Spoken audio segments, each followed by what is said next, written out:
Hi and welcome to the Ruby Tuesday. Today we are starting a new film review series, something that is bad and wrong. We're going to call it Badong. How to get burned! How to get burned! How to get burned! While you were still learning how to spell your name!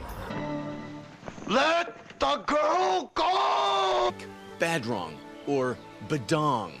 And unfortunately, I'm going to be doing Valerian and the City of a Thousand Planets.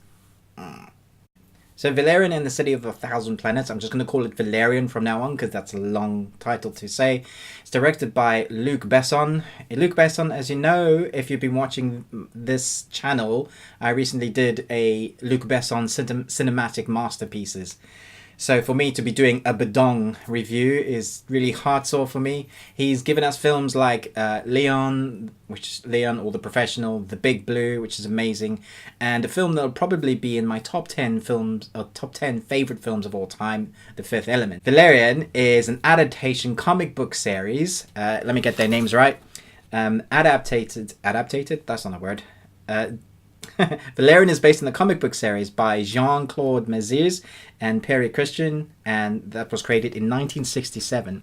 Interestingly, Mézières only ever did this comic book series, but he did work on The Fifth Element with Luc Besson. So it looked like this was a really good matchup and a really great next step for Luc Besson to do this film, because obviously they worked together and Fifth Element worked out so well, and Mézières did the comic for Valerian, so we thought, yeah, this is going to be amazing. In the 28th century, Valerian and Laureline, a team of special operatives charged with maintaining order throughout the human territories, they are given an assignment from the Minister of Defense. The two embark on a mission in an incredible city of Alpha, an ever-expanding metropolis where species from all over the universe have converged over centuries to share knowledge, intelligence, and cultures with each other. There is a mystery at the center of Alpha, a dark force that threatens the peaceful existence of the City of a Thousand Planets, and Valerian and Laureline must race to identify the marauding menace and safeguard not just Alpha, but the future of the universe. Wow. Okay, so I don't know if you've seen any of the trailers. I would say if you haven't yet, don't.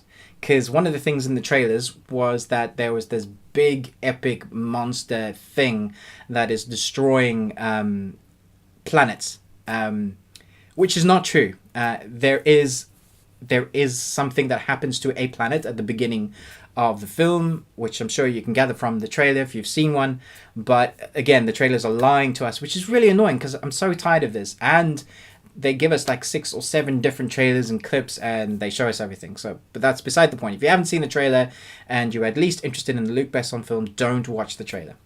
Secondly, I'd say don't see this in 3D. This is possibly the worst 3D film I've seen personally. I enjoyed Avatar, which I thought was phenomenal in 3D, and a couple of other films that I thought were okay in 3D, namely Pixar films, which are good. They just seem to lend themselves to that.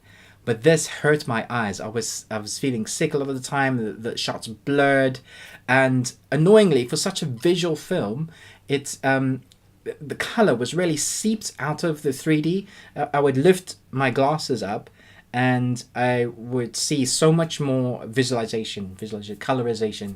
It just seeped everything out. So the 3 didn't work. It hurt my eyes. Anyway, getting back to the story. So there's 2 agents that are obviously set to go and track down this menace in the center city of Alpha.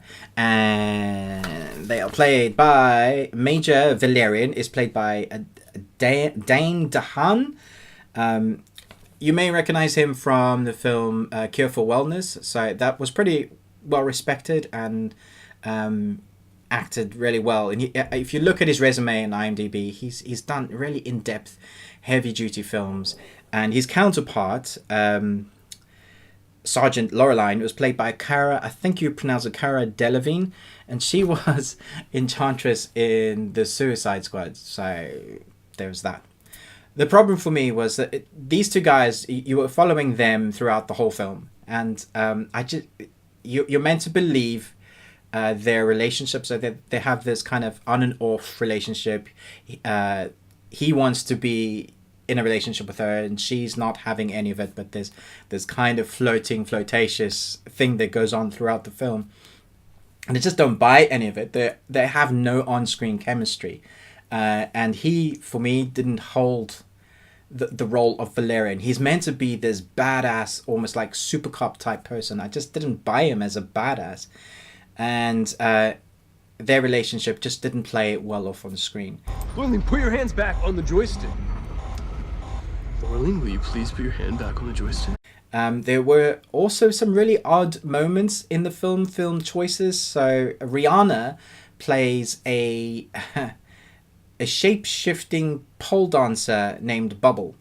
And there is a reason for this. There is a point to her being there, so it moves on the story with her character. But we would have been okay with like first 10 seconds where she does this slow striptease and contorts her body around something, and then in the trailers I'm sure you've seen, she changes to something. But this goes on for quite a few minutes, and I've got my 12-year-old son sitting with me watching with it, and my 15-year-old, and I know some guys and some people are going to say, hey Rihanna, it's strip teasing, that's great, but for 12A it felt really awkward and unnecessary. My wife said I think it was grotesque, gratuitous, I think, not grotesque, not ugly because she's pretty, but gratuitous. There was no need for it. We got the point within seconds. That's not to say that's film. Bleh. That's not to say that this film isn't visual. It is stunning visually, but you would compare it to something like The Fifth Element, which is years old, and Guardians of the Galaxy. If you mix those two together visually, you would get this.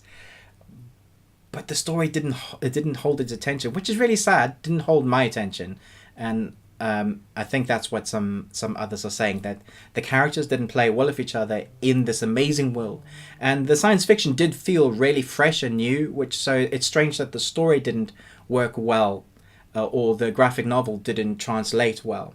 And I think that's largely to the main characters, unfortunately, because I heard one of my favorite YouTubers, actually, Chris Stuckman, said this, and I think he's right, that because 95% of this film is green screen, it's really hard for actors to continuously act off things that aren't there. And like this film is literally 95% green screen, because you can't create the world. There is nothing like that.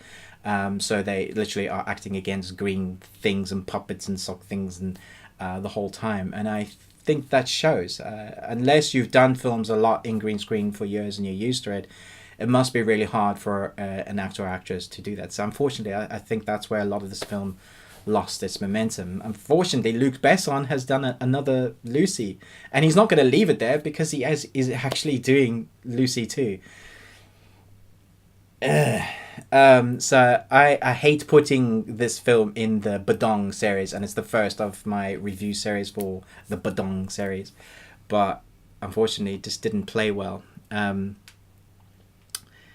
There are other notable actors that I thought are okay. Ethan Hawke was played the pimp to Bubbles. He was okay. The other actors were okay. The only thing that really stood out for it was the visual, really. The visual sides of it, the world, the new creatures, the science fiction. Unfortunately, that was sapped by the rubbish 3D. So don't watch it in 3D. Don't watch the trailers for it. And if you don't know anything about the world already created by Luc Besson or the comics, don't read them now before you go thinking, I should read the book beforehand, sort of thing. Just watch the film. So this is the Ruby Tuesday, our first review for the Badong series. I don't even know what to rate this. I just give it a Badong. And catch us for our next review, which will probably be Death Note. Also in the Badong series. Badong.